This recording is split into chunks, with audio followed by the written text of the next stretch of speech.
Super. Nous sommes très heureux de vous accueillir ici.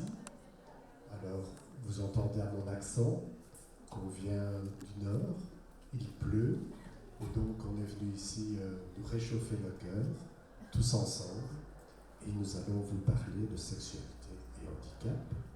Et moi. Et moi. Et nous. Et vous. Bienvenue. Alors, un petit mot sur toi.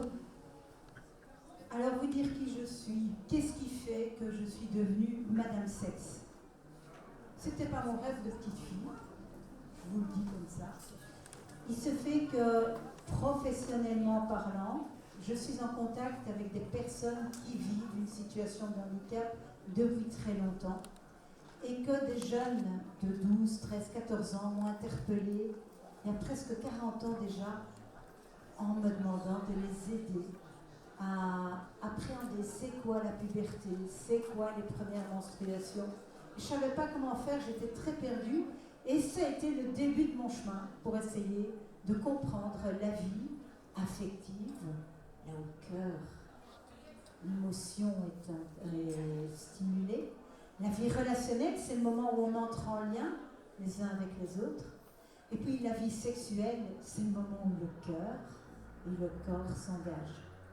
Donc ça, c'est mon côté professionnel. Et puis je suis aussi une maman de 3 enfants, de petits-enfants. Mais mon 3e fils est un homme de 32 ans aujourd'hui qui est trisomique. Et du coup, j'ai la double casquette, à la fois professionnelle et maman. Et c'est à ce titre-là que je viens. Et toi, Christian, qu'est-ce que tu viens faire ici? Pourquoi je me suis perdu ici? Ben, en Belgique, on a une administration qui gère la qualité de vie, et notamment la qualité de vie des personnes en situation de handicap. Et je me suis rendu compte que tout ce qui touchait à la vie relationnelle, affective et sexuelle, ce n'était pas pris en compte. Et donc, on m'a dit, t'as qu'à être référent vie relationnelle, affective et sexuelle. Et donc, pour la Wallonie, je suis devenu Monsieur Sexe. Alors, vous avez devant vous Monsieur Sexe et Madame Sexe. Et qu'est-ce qu'on va faire aujourd'hui? On va peut-être passer à la diapositive suivante. Et ben oui. La force d'une communauté se mesure au bien-être de ses membres.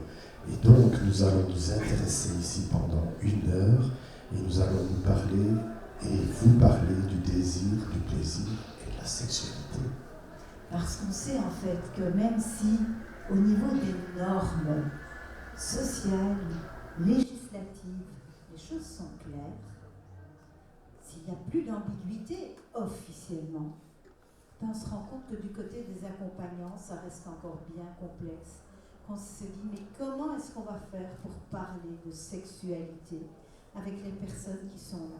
Il y a du scepticisme, parfois de la crainte, et souvent une demande de sexualité qui soit sans risque. Le risque 0, là, vous connaissez? Comme si, une fois qu'on vit une situation de handicap, on doit vivre une sexualité qui soit sans risque. Alors que monsieur et madame tout le monde, on a tous notre expérience et on sait que parfois, c'est pas tout à fait cool. Alors cet après-midi, cette fin d'après-midi, on est ici dans ce salon Amour et Handicap et nous vous invitons à partir en voyage. Vous êtes prêts? Prêts au décollage? Nous partons en voyage au pays de la sexualité. Vous sentez ce petit quelque chose qui plane ici, un petit peu démoustillé dans ce salon? On est gêné, on est curieux. En tout cas, personne ici n'est indifférent. Et on va explorer ensemble. Explorer quoi? Vas-y, dis-nous tout. Eh bien, on va explorer la sexualité. On aura 2 grands thèmes. La sexualité, d'abord, dans toute sa complexité, mais aussi dans toute sa richesse. Tout ce qu'elle induit. Et vous allez voir qu'il y a énormément de choses. Notamment, il y a de la gêne. Heureusement qu'il y a de la gêne. C'est salutaire, c'est ce qui nous rend profondément humains. Et puis, la situation exceptionnelle du handicap nous invite à dépasser cette gêne. Alors, effectivement, la sexualité, c'est un moteur de vie. Et dans ce moteur, il y a un carburant extraordinaire qui est le désir. Le désir, ça c'est fabuleux. On sait dans nos pays que depuis longtemps, on a atteint une liberté sexuelle. Et pourtant, combien de tabous sont encore là? Alors en Belgique, à un moment donné, on a même eu l'invitation à croquer les pommes. On avait ça sur des publicités. Je ne sais pas si vous avez eu la même publicité en France. Dans le but, alors c'est très amusant. Dans la salle, j'en vois qui disent oui, j'en vois qui disent non. Mais donc, voilà, c'était oser aller croquer la pomme ailleurs que dans son couple habituel. Pour faire ça, il faut que le tabou soit levé. Et pourtant, on sait combien, ce n'est pas parce qu'on parle de sexe, qu'on parle de sexualité, qu'on accède à une vraie liberté érotique. Et donc cet après-midi, on va à la fois vous parler de sexualité, mais aussi de handicap. Ah, c'est dans l'autre sens, le petit bouton. Voilà. Alors, il y a le tabou de la sexualité, mais il y a aussi un autre grand tabou, c'est le tabou du handicap. Le handicap, il colle à la peau. Il colle à la peau de l'enfant, il colle à la peau de la personne qui attrape ce handicap en cours de vie, il colle aux parents, il colle à l'entourage.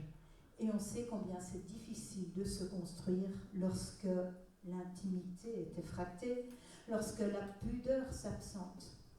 Certains professionnels, certains accompagnants considèrent comme normal qu'on puisse ne pas avoir d'intimité une fois qu'on vit une situation de handicap. Alors, vous connaissez tous ces situations où un soignant entre dans une salle de bain quand quelqu'un est en plein soin et simplement pour demander la clé de tel endroit ou penser à ceci ou à cela.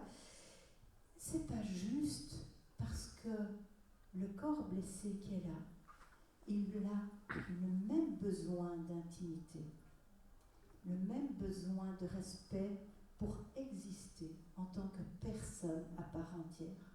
On a le même élan vital, le même désir de vie, on a le même désir d'aller vers l'autre, le même désir d'avoir des sensations, le même désir éventuellement de rencontrer l'âme sœur. Et le gros problème dans l'entourage, c'est qu'on se demande comment accompagner cet élan, comment soutenir l'éveil à la sensualité avec cœur et avec humanité. C'est tout un programme. Et pour voir ça, on va se dire qu'il y a quelque chose qui va nous aider. En fait, pour grandir au niveau de la sexualité, on a tous besoin d'expérimenter, de vivre des essais, de vivre des erreurs, des choses qui nous ont plu, d'autres qui nous ont moins plu. Là, c'est la même chose pour les personnes qui vivent avec un handicap.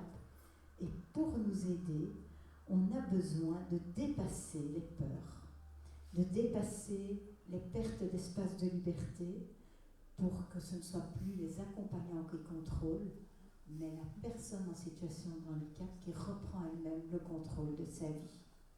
Et puis il y a parfois de la stigmatisation. Effectivement, cette stigmatisation, elle existe et je vais vous montrer 2 exemples. Cet exemple-ci, je le trouve horrible.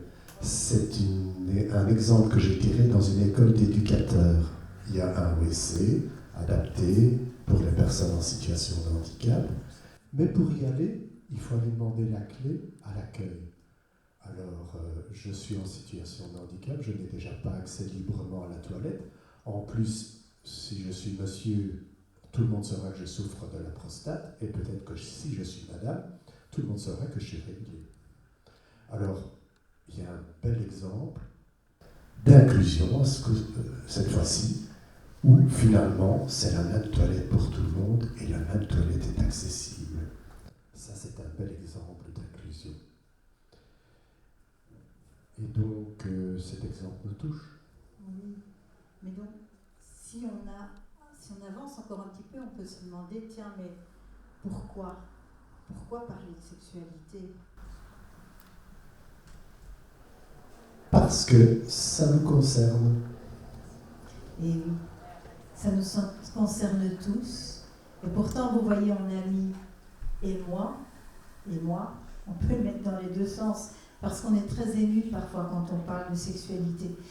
Il y a des sillons très anciens qui sont là, qui datent de générations avant nous, avec notamment le désir de protéger la personne qui vit une situation de handicap parce qu'on a peur pour elle.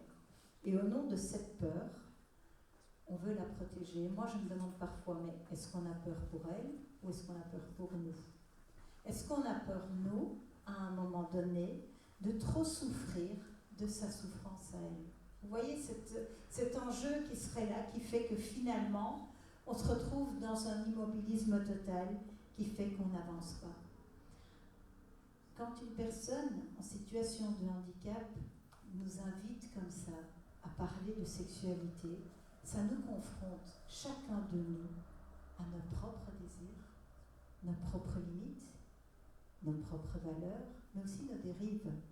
Et c'est normal, parce que quand la pudeur s'expose, quand l'intimité est explosée, quand le désir semble manquer de respect, ça nous bouscule dans notre propre sexualité et on est tous concernés à ce moment-là. Alors moi, je vous invite, vous qui accompagnez des personnes handicapées, des personnes en situation de handicap, comme on dit, et c'est plus que des mots, hein, c'est vraiment l'environnement qui crée la situation de handicap. Et donc, par rapport à ça, moi je trouve important de se dire, tiens, pourquoi est-ce qu'on fait ce métier ? Qu'est-ce qui fait qu'on est là ? Qu'est-ce que j'attends ? Est-ce que j'ai des limites ? Et si oui, quelles sont ces limites ? Vous voyez, faire un petit tour de soi à l'intérieur pour voir où on en est. Voir aussi quel est mon rapport au corps, à mon corps, au corps de l'autre. Quel est mon rapport à la sexualité, la mienne et celle de l'autre. Comment retrouver une place juste et saine, une place juste et bonne pour chacun. Et à ce moment-là, Christian, c'est formidable parce que c'est la loi qui vient nous aider. Effectivement, à un moment donné, le législateur a dit « je vais encadrer ces personnes, je vais faire en sorte que ça se passe le mieux possible ». Et donc là, on a la loi avec nous quand nous travaillons la vie relationnelle, affective et sexuelle. C'est finalement pour que tout le monde ait un traitement égalitaire face à cette thématique. Et malheureusement, même si on est tous égaux, il y a quand même encore bien souvent des estrades qui sont très difficiles à escalader. Et concrètement, comment cela se traduit-il ? Alors, pour garantir ça, je crois qu'on commence par aller voir au niveau de l'ONU. D'accord. Donc l'ONU, vous en entendez beaucoup parler pour le moment parce qu'ils essaient de régler les conflits internationaux, mais l'ONU, après la Deuxième Guerre mondiale, a mis en place une déclaration des droits humains. Donc tout le monde a droit au respect de sa dignité, tout le monde a droit à une liberté de disposer de son corps, tout le monde a droit à une vie privée. Et cela, ça veut dire quoi ? Ça veut dire que je sois en situation de handicap ou pas, j'y ai droit. C'est une chose assurée. Et reviens un petit peu à la dia d'avant. Oui. Vous voyez, la dernière chose qu'on dit ici, c'est le droit au respect, le droit à l'intimité. Et ça alors, ça se traduit très concrètement à la question de l'intimité. Tu peux passer le dire. C'est vraiment l'idée que quand on vit une situation de handicap, depuis le plus jeune âge, les professionnels font irruption dans l'intimité de l'enfant, de sa famille. Alors, un exemple très simple, moi qui suis maman d'un homme aujourd'hui de 32 ans, quand il était tout bébé, j'ai des professionnels qui sont venus m'aider à la maison. Ils sont entrés dans ma cuisine, ils sont entrés dans ma salle de bain pour m'aider à le baigner. Ils ont fait un tas de choses comme ça. Et c'était chouette qu'ils soient là. Ça m'a vraiment aidé. Mais en même temps, s'il n'y avait pas eu le handicap qui était entré dans ma maison, ces professionnels n'y seraient pas entrés non plus et j'aurais gardé ma bulle d'intimité. Et donc, il y a l'intimité dans des espaces physiques qui restent au quotidien importantes. Quelle est la place pour l'intimité, notamment lorsqu'on vient en institution ? Certaines personnes n'ont aucun espace intime à elles. Même parfois, la table de nuit est contrôlée par l'équipe éducative, l'équipe accompagnante. On n'a même pas un petit tiroir à soi où on peut mettre ses affaires. Et donc ça, c'est une des premières choses, c'est le respect de l'intimité physique. Mais il y a une intimité bien plus importante encore, qui est l'intimité psychique. ce que je pense, ce que je vis dans mon jardin secret et qui est témoigné, qui est partagé à toute une équipe éducative. Et on va trouver dans les notes au sein des services que je suis entrée dans la chambre d'un tel à 2h du matin et il ne dormait pas, il était occupé de se masturber. Je ne sais pas si vous vous êtes masturbé la nuit passée, j'espère que ça a été bon si c'est le cas, mais en tout cas, je ne pense pas que vous ayez signalé ça à tous vos voisins. Donc soyons attentifs, qu'est-ce que nous disons et comment est-ce que nous respectons tous les aspects d'intimité de la personne. Et donc, se masturber, ça peut faire du bien, et ça rentre dans une autre législation.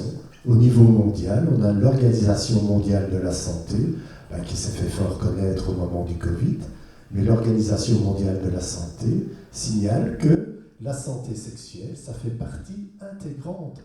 Pour être bien physiquement, émotionnellement, mentalement et socialement, il faut pouvoir avoir une vie relationnelle, affective et sexuelle.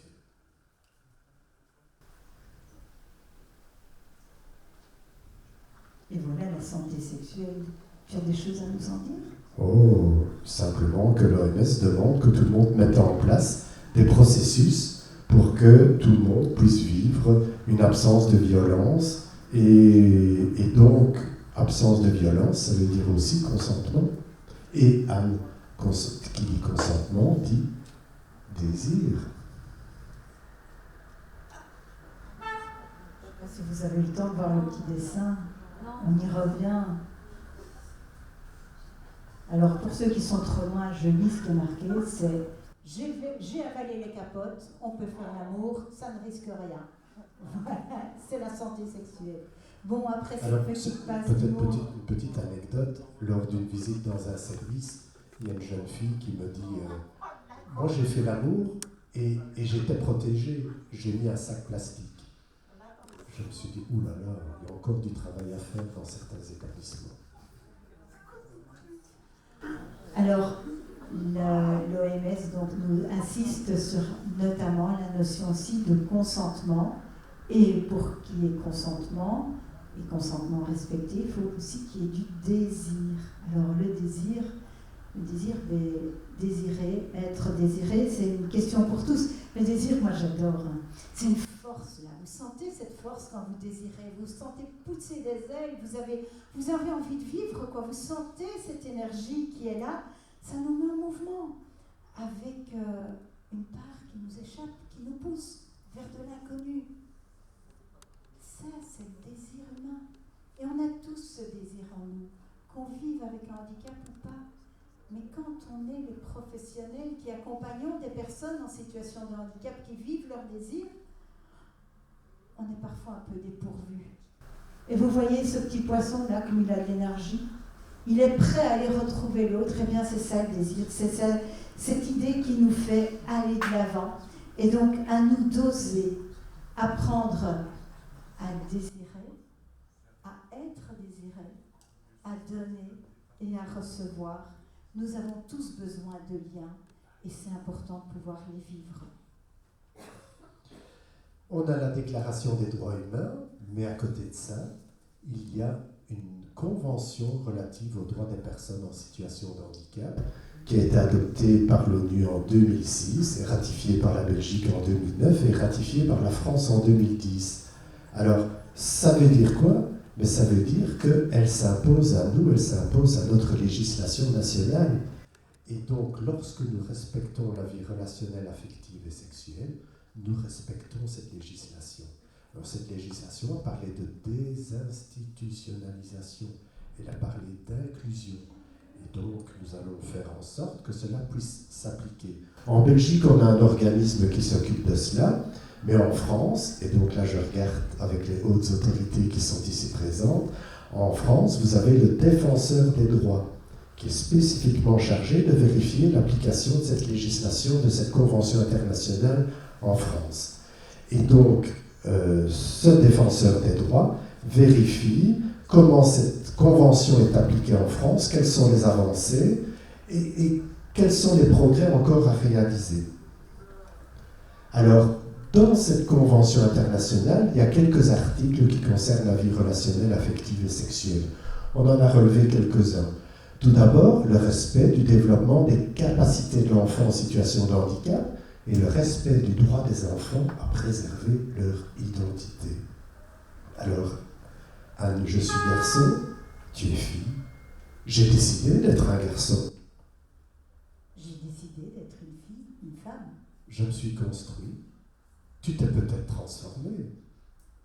Nous avons découvert nos sens. Les sens, finalement, c'est ce qui permet d'entrer en lien avec soi-même d'abord, avec l'autre ensuite, avec le monde. Alors, on a plusieurs types d'évolutions dans les sens. On a d'abord la sensorialité. La sensorialité, c'est juste quelque chose qui permet de ressentir les choses dans du plaisir. La sensualité, on va déjà un pas plus loin, parce que non seulement je constate que ça me donne du plaisir, mais je peux le refaire encore et encore. Vous voyez, on va le reprovoquer une nouvelle fois. Et l'érotisme, on est encore une part plus loin, parce que là, il faut qu'on entre en contact les uns avec les autres. Et donc, les accompagnants, souvent, sont un peu perdus dans tout ça. Sensualité, sensorialité, sensualité, érotisme. Parfois, des accompagnants me disent « Oui, mais ils m'utilisent pour avoir du plaisir. » Et puis non, en fait, il ne s'agit pas du tout de ça. Il s'agit d'une personne qui constate que s'il vient près de moi, qui respire l'odeur de mes cheveux, ben, ça lui donne du plaisir. On n'est pas du tout dans quelque chose d'érotisé au sens de la sexualisation des corps. Mais n'empêche que le corps réagit et que c'est normal. Alors, ce dont les personnes ont le plus grand besoin, c'est de se dire que ce plaisir vivant dans le corps, eh bien, on a besoin d'apprendre à connaître son corps pour pouvoir décoder les moments du plaisir. On manque souvent de mots, et pourtant c'est si simple de parler des choses. Alors il y a une des choses qu'on aime bien, on va se faire une petite promenade là, en éducation, une éducation au liquide du corps.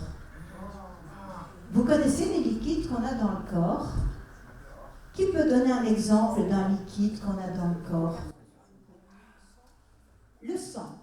J'ai entendu le sang, je ne sais pas qui l'a dit, mais le sang, c'est un liquide très particulier parce que est-ce qu'il est à l'intérieur ou à l'extérieur? Il est à l'intérieur. Je suis bien d'accord. Normalement, il ne sort pas. Si je me blesse, que je me coupe, qu'est-ce qu'on va faire? On va mettre un pansement. On va bien refermer le trou. Il y a une fois par mois chez les femmes où le sang s'en va et c'est normal. C'est quand? C'est les règles, c'est au moment des menstruations. Le sang s'écoule, il nettoie, il prépare le corps et tout va bien. Donc là, c'est une fois où c'est normal. Le sang, c'est pas un liquide sur lequel on a beaucoup de contrôle. Il fait parfois peur. Si on se coupe, on se dit, oh, on doit vite le refermer. Et puis, un autre liquide. La salive. Alors la salive, c'est un liquide qui est à l'intérieur ou à l'extérieur?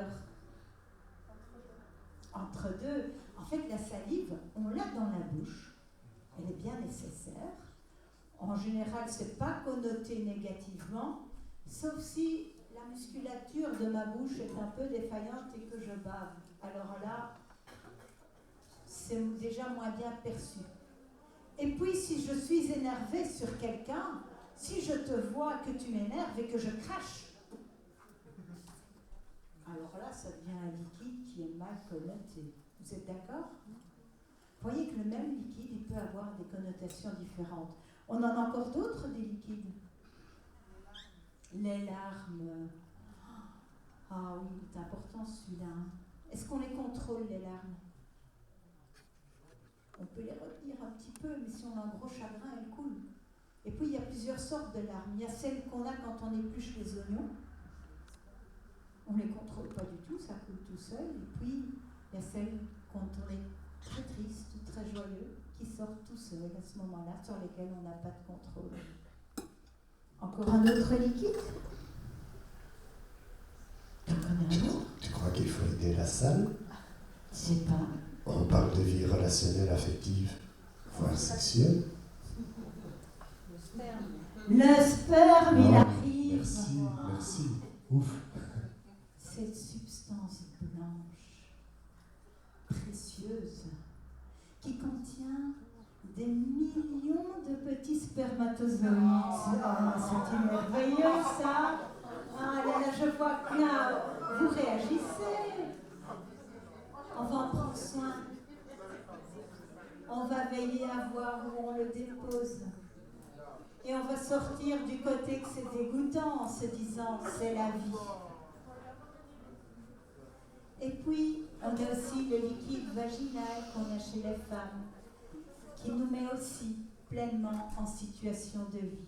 Vous voyez, c'est tout ça qui fait la vie. Et quand on parle simplement comme ça du corps aux personnes qu'on accompagne, on se rend compte que c'est très facile de parler de sexualité et qu'on doit lâcher nos peurs. Si on avance un petit peu, oui, parce que notre convention internationale, elle signale aussi que les États doivent mettre en place des aides à la mobilité, des appareils, accessoires et technologies d'assistance. Alors, on parle beaucoup d'assistance sexuelle. En Belgique, on va plutôt parler d'accompagnement sexuel. Alors, quelle est la différence? Le matériel d'assistance, c'est tout ce qui va nous permettre à nous, en n'ayant pas toutes nos capacités, de pouvoir avoir des relations sexuelles. Quand on parle d'accompagnement sexuel, on va être, voilà un exemple d'assistance sexuelle. Et puis, il y a aussi au niveau de l'assistance sexuelle, vous avez plusieurs stands ici qui vous montrent des petits jouets de charme qui sont de véritables assistants pour notre plaisir à chacun. Voilà. Tandis que l'accompagnement sexuel, là, on est dans l'humain. L'accompagnement sexuel, c'est faire un petit bout de chemin avec quelqu'un pour l'aider dans l'éveil de sa sexualité, lui apprendre ou lui permettre d'évoluer. C'est un autre chemin que l'assistance. Vous voyez, on a les deux. Alors l'accompagnement sexuel en France, c'est encore très délicat. Chez nous, en Belgique, on a la chance que ce soit quelque chose qui soit reconnu, accepté et valorisé au quotidien. Vous allez y arriver, on a confiance. C'est pour ça qu'on est ici. Voilà. Alors, notre convention internationale, elle demande aussi aux États d'éliminer toutes les discriminations dans ce qui a trait au mariage, à la famille, à la fonction parentale et aux relations personnelles. Anne, qu'est-ce qui fait couple?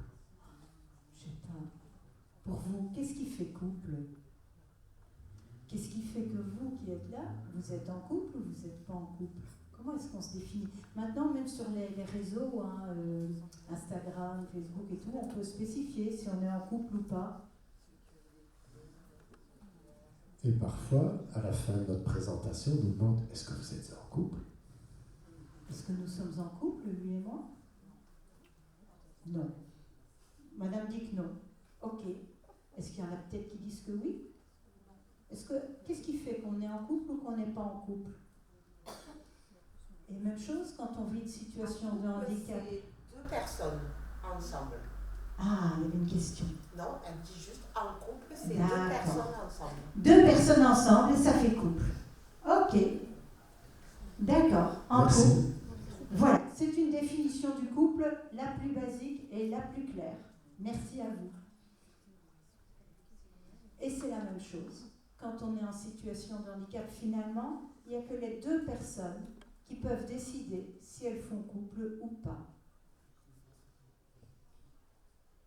Alors, quand on continue, un autre sujet qui est vachement important, et on en parle ici dans les stands, c'est celui de la parentalité.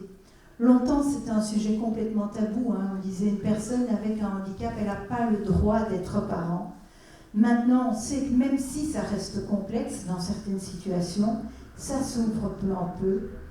Le soutien est nécessaire, mais il y a une possibilité réelle d'exister pleinement comme homme, comme femme, et comme papa ou comme maman. Et là, on avance. Les personnes qui vivent avec un handicap, comme psychothérapeute, moi j'en reçois quand même beaucoup dans mon cabinet. Et c'est tellement important de les entendre dans leur désir d'être parents. Certains me disent j'ai envie d'un enfant parce que là, enfin, je serai importante pour quelqu'un pour qui je suis. Il comptera sur moi et je pourrai m'occuper de lui. C'est tellement important. Il y en a d'autres où c'est pour d'autres raisons. Il y en a un qui récemment disait moi je suis fils unique. Alors si j'ai pas d'enfant, après moi, la vie s'arrêtera, il n'y aura plus rien. Cette idée de la génération, la vie transgénérationnelle qui va être coupée, tout le monde peut la rencontrer à un moment donné et elle peut tous nous toucher, avec ou sans handicap. Alors, autre article de cette convention internationale, elle parle des services de santé gratuits ou d'un coût abordable. Et donc, toute personne, qu'on soit en situation de handicap ou pas, nous avons droit à ces services de santé sexuelle et génésique, donc c'est-à-dire qui touchent à la reproduction, et il doit y avoir des programmes de santé qui sont adaptés. Adaptés, oui, effectivement. Voilà. Une firme bien connue qui a fait beaucoup de vaccins, notamment autour d'épisodes délicats de ces dernières années, qui avait fait, bien sûr c'est une publicité pour la firme, mais ça montrait quand même qu'il est possible d'envisager une sexualité où les cœurs et les corps peuvent être engagés, même s'il y a une présence de handicap. Par contre, on sait quand même que souvent ça reste le parcours du combattant et nous militons pour que ce soit possible pour chacun. Au niveau européen, on ne va pas s'y attarder. Par contre, peut-être un petit peu parler du choix, du consentement et des abus. Mais oui, parce qu'en fait, le choix,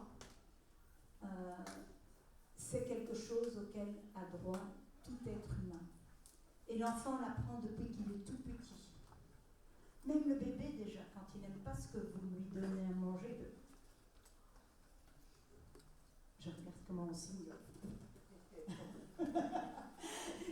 Et le bébé, il dit ça, il dit qu'il n'aime pas. L'enfant, il va choisir le chocolat confit. On se rend compte que souvent, quand il y a un handicap, on choisit à la place de la personne. Et du coup, comment peut-elle choisir un ami ou un amoureux si elle n'a jamais eu l'occasion de choisir dans sa vie? Comment peut-elle choisir avec cet ami, cet amoureux, ce partenaire, les ébats sexuels qu'ils souhaitent avoir ensemble? Comment peut-il consentir? Comment peut-il dire oui ou non à une proposition sexuelle si jamais dans sa vie il n'a eu l'occasion de choisir? C'est un apprentissage qu'on fait depuis qu'on est tout petit. Et donc le choix, quand on est professionnel, quand on est parent, c'est vraiment un enjeu capital depuis que l'enfant est tout petit jusqu'aux adultes. On ne peut pas continuer à refuser l'accès au choix des personnes. Même si c'est beaucoup plus confortable quand on accompagne un groupe de 10 personnes qu'elles aillent toutes voir le même film de cinéma. Qu'est-ce qui nous empêche d'entrer dans le complexe de cinéma, que chacun aille voir le film qu'il a envie, et puis qu'on se retrouve à la fin. Et puis quand on a un peu plus de moyens, que ceux qui ont envie aillent au cinéma et que les autres aillent au bowling, ou encore ailleurs, ou que certains restent à la maison. Le choix, il est à cet endroit-là. Et il est temps de dépasser nos limites par rapport à ça. Pourquoi? Parce que si on n'a pas choisi... Alors, oui, peut-être une question. Est-ce que vous avez le choix de votre lit? Est-ce que vous avez le choix d'avoir un grand lit ou un petit lit? Vous n'êtes pas obligé de me répondre, c'est votre intimité. Mais donc, bien souvent, quand on est en situation de handicap, on a un petit lit. Quand on devient âgé, très âgé, et qu'on rentre en maison de retraite, on me remettra dans un petit lit. Avec des barreaux. Sans nécessairement me demander mon choix. Alors finalement, le grand lit, le lit double, c'est juste ouvrir un possible à la sexualité. Les choses, c'est un avenir possible. C'est peut-être juste plein de confort, la possibilité de déposer ma tablette et les différentes choses, mais c'est aussi dire un jour, si j'en ai envie, je peux inviter quelqu'un. Il y a de la place. C'est aussi le choix, le consentement de travailler depuis toujours, depuis qu'on est tout petit. C'est la meilleure prévention pour l'abus, dont sont victimes trop de personnes, l'abus au niveau de la sexualité. Et c'est une des grandes peurs de l'entourage. On préfère tout interdire pour être sûr que la personne ne soit pas abusée. Et nous savons aujourd'hui qu'il vaut beaucoup mieux accompagner et que ce sera beaucoup plus profitable et efficace pour lutter contre les abus sexuels. Très bien, merci Anne. Peut-être maintenant parler un petit peu de la législation française. Donc en France, il y a une grande loi en 2002 qui a été élaborée justement pour respecter, pour affirmer le choix des personnes et le respect des personnes. Alors j'ai été fort touché par cette loi parce que l'Assemblée nationale française s'en est mêlée parce qu'il y a beaucoup de faits de maltraitance qui sont remontés auprès des parlementaires et ils ont décidé de légiférer. Et à ce moment-là, il y a énormément d'inspecteurs qui ont été recrutés en France et qui sont venus se former en Belgique. Je me dis, tiens, pourquoi viennent-ils en Belgique? Mais donc, on a fait de notre mieux et cette loi de 2002, finalement, elle est intervenue sur 3 grands points que je cite ici. Les droits fondamentaux des usagers, c'est-à-dire le respect de la dignité et de l'intimité, la confidentialité, le libre choix de la prestation et le droit à l'information. Donc tous ces points, c'est ceux dont on vous a parlé déjà tout à l'heure, hein, mais le législateur les a coupés. Effectivement, ça a été inscrit dans la loi. Le deuxième point, c'est l'accompagnement individualisé et le projet de vie, c'est-à-dire le consentement de la personne et la participation à son projet d'accueil. Et le troisième point, c'est l'évaluation des établissements. Donc les établissements doivent s'auto-évaluer et sont aussi évalués par des autorités extérieures pour voir comment ce point est pris en compte, comment la vie relationnelle, affective et sexuelle est prise en compte dans la loi française. Et donc cette loi, depuis 2002, on avait l'impression qu'elle était là, mais que ça dormait peut-être un petit peu. Il a fallu un petit coup de boost alors. Et donc, ensuite, il y a des circulaires qui sont prises pour appliquer cette loi. Et en 2021, il y a une très grosse circulaire qui affirme le droit des personnes en situation de handicap d'avoir une vie affective, relationnelle, intime et sexuelle. J'ai trouvé ça marrant au niveau de l'abréviation parce que ça fait VARIS. F-A-R-I-S. Et donc, cette loi donne ordre aux établissements, aux services, de prendre en compte cette matière et de tenir compte des besoins, des désirs des personnes en situation de handicap. Et donc, vous, membres du personnel d'établissement, donc plongez-vous dans cette circulaire parce que vous devez l'appliquer. Si vous ne l'appliquez pas, vous êtes hors la loi. Et n'ayez pas peur, hein, cette circulaire, elle est un peu plus concrète. C'est pas des textes de loi trop compliqués auxquels on ne comprend rien. Vraiment, ça vous donne des pistes et d'actions qui sont tout à fait claires pour vos services. Alors, la loi, c'est bien, les circulaires, c'est bien, mais le mieux, c'est finalement de laisser la parole aux personnes en situation de handicap et de se retrouver dans une journée comme aujourd'hui, dans un salon comme aujourd'hui. Et donc, il y a le salon Amour et Handicap ici en France, et en Belgique, nous avons le salon Envie d'amour, dont une prochaine édition se déroulera ici en 2026. Et donc, vous êtes toutes et tous les bienvenus. Et donc, nous savons que finalement, nous avons des femmes, nous avons des hommes, comme tous les hommes, comme toutes les femmes, indépendamment et quelle que soit leur situation de handicap. L'objectif majeur, ça reste de les accompagner sur le chemin de la vie, sur le chemin de la sexualité, avec un accès toujours soutenu et valorisé. Et en tant que proche, en tant que parent, en tant que professionnel, il est temps de dépasser nos freins, nos propres représentations, parce que c'est là, aujourd'hui, que se trouve le plus grand empêcheur d'accès à la sexualité. Et donc, effectivement, les personnes en situation de handicap sont comme nous, elles sont semblables à nous, parfois avec des codes différents, mais finalement, l'amour, ce n'est pas un handicap. Et donc, osons l'affirmer haut et fort, Anne, l'amour, ce n'est pas un handicap. Osons. Osons. Osons dépasser nos peurs, dépasser nos freins. Osons reconnaître les femmes, les hommes que nous accompagnons, que nous côtoyons, comme étant d'abord des femmes et des hommes qui éprouvent des émotions et qui sont des êtres de désir, comme tout un chacun. Osons une sexualité érotique, d'abord aimant, Lente, sensuelle, caressante, ludique. émotionnelle. Waouh! Osons dépasser les préjugés. Osons lever le tabou, osons apprendre, parce que c'est un apprentissage. Osons apprendre à accompagner les personnes dans cette voie si précieuse qu'est celle de la sexualité. Osons. Osons l'intimité au quotidien. Osons ne pas entrer dans une chambre pour voir ce qui s'y passe. Osons lâcher le contrôle permanent. Osons soutenir le choix et l'accompagnement vers plus de liberté et d'autonomie. Osons l'apprentissage. Osons l'épanouissement sexuel, même en dehors du sentiment amoureux. Osons le plaisir. Oh, certes oui. Parce que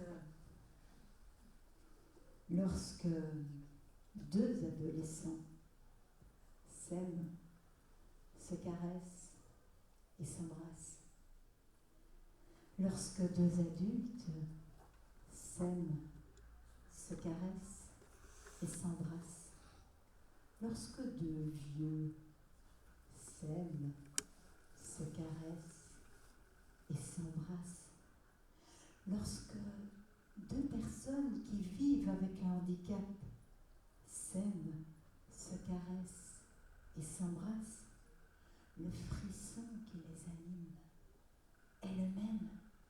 Et ce frisson, il est porteur de vie. Waouh!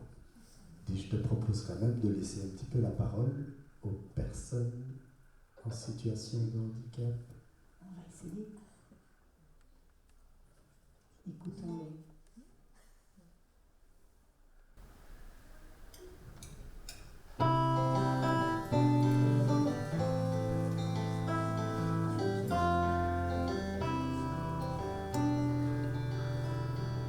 J'avoue, j'ai les yeux qui brillent devant lui, les mains et le cœur qui tremblent aussi.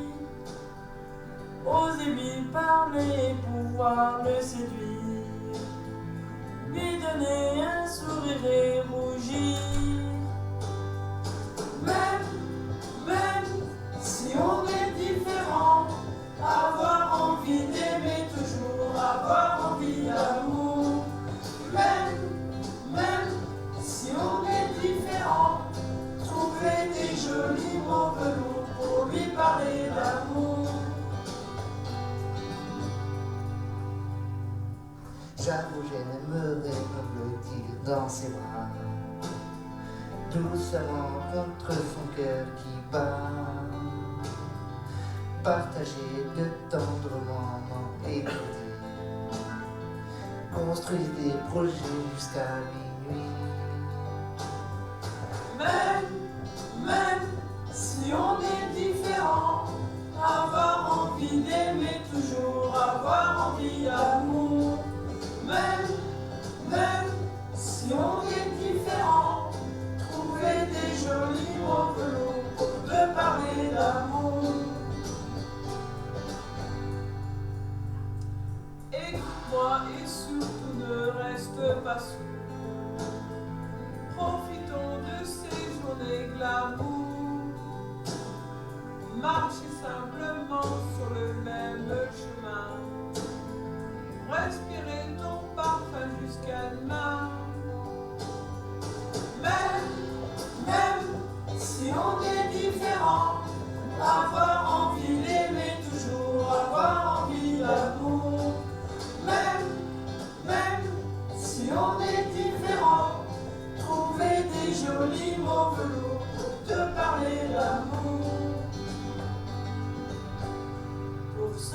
parler d'amour.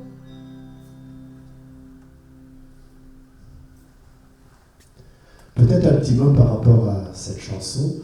Donc au Salon Envie d'amour, on demande à toutes les institutions, à tous les établissements de donner la parole aux personnes et de créer une musique et des paroles originales. On ne voulait pas des replays de ce qu'on entend à la radio. Et cette musique, ça a été le premier prix. Et vraiment un coup de cœur qu'on utilise chaque fois avec nous. Et mes petits-enfants, ils la chantent à tue-tête. Je trouve ça génial. Et voilà, on arrive doucement au bout de cet après-midi. On termine par nos photos, si vous n'avez pas suffisamment vu notre tête, comme ça vous mémorisez. Voulez-vous dire merci? Merci d'avoir partagé ce moment avec nous et vous. Merci beaucoup. Parce que sans vous, les choses ne pourraient pas bouger.